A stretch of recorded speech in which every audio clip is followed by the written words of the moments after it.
Donc, on va vous présenter l'option AET. Donc, l'AET, c'est agronomie, économie et territoire. Ça regroupe en fait les niveaux de première générale et terminale générale. Et on travaille ensemble pour mener un projet à bien.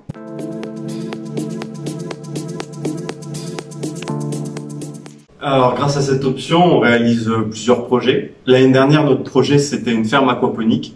Alors, l'aquaponie, c'est un nom un petit peu barbare vu comme ça, mais c'est pas très compliqué. On recrée un petit écosystème avec des poissons et des plantes. Et donc, les poissons nourrissent les plantes avec leur déjection. Et les plantes, elles filtrent l'eau pour les poissons. On avait réalisé ce projet aussi en partenariat avec la ferme aquaponique Carpe Capucine qui nous a beaucoup aidé tout au long de la réalisation. On a pu leur poser plein de questions, ils ont toujours été là, ils nous ont toujours aidés, c'était super sympa.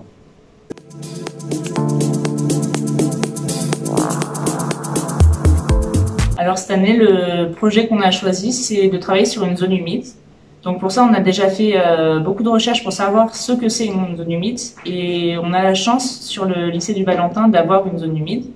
Du coup, on est allé sur le terrain pour l'observer et voir comment on pourrait l'aménager dans le but d'essayer de la sauvegarder.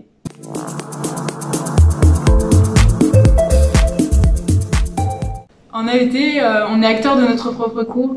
Les profs, bien évidemment, ils apportent leurs aides, mais en fait, c'est quand même nous qui animons notre cours. L'AET permet aussi de sortir et de pas rester 2 heures enfermé à écrire. L'AET, c'est aussi un complément de tout ce qui va être biologie, écologie, physique, chimie. Et ça va aussi nous permettre de découvrir l'agronomie. L'AET est un support à long terme aussi, et notamment pédagogique. Et l'AET va nous servir pour nos futures études.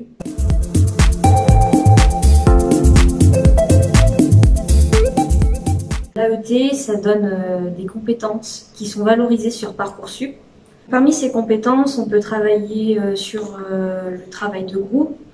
On est aussi amené à travailler en autonomie à la fois individuellement, mais aussi par le travail de groupe. On a aussi la démarche de projet. Donc la démarche de projet qu'on vous a déjà présentée, comme le projet d'aquaponie de l'année dernière et cette année, le projet de la restauration de la zone humide du Valentin. On développe aussi les compétences orales, parce qu'on peut être amené à faire des exposés sur des sujets divers.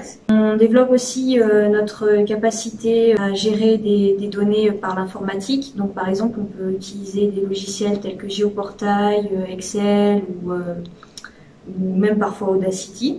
On fait beaucoup de recherches documentaires. Donc ça nous apprend à sélectionner nos sources, se renseigner sur ce qu'on apprend. Donc on peut faire de la recherche informatique et de la recherche aussi à partir du CDI ou même on peut se baser de nos données personnelles. On apprend aussi à développer la communication, donc la communication en interne, donc via le lycée, puisqu'on peut être amené à avoir besoin de certaines personnes pour gérer par exemple, dans le cas de la zone humide, le nettoyage de la zone pour qu'on puisse y accéder, mais aussi en externe.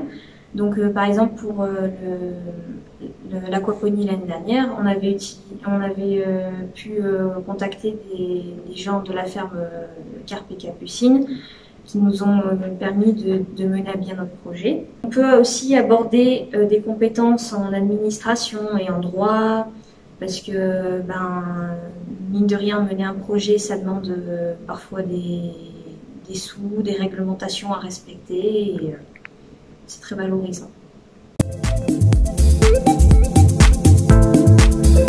Donc l'AET, c'est une option facultative qui est proposée que dans les lycées agricoles. Elle apporte plein d'avantages, que ce soit au niveau scolaire ou encore au niveau personnel. Et en plus de ça, l'entente, elle est vraiment cool, que ce soit entre nous, les élèves, ou encore avec les profs. Et elle change vraiment de l'entente qu'on peut avoir en classe.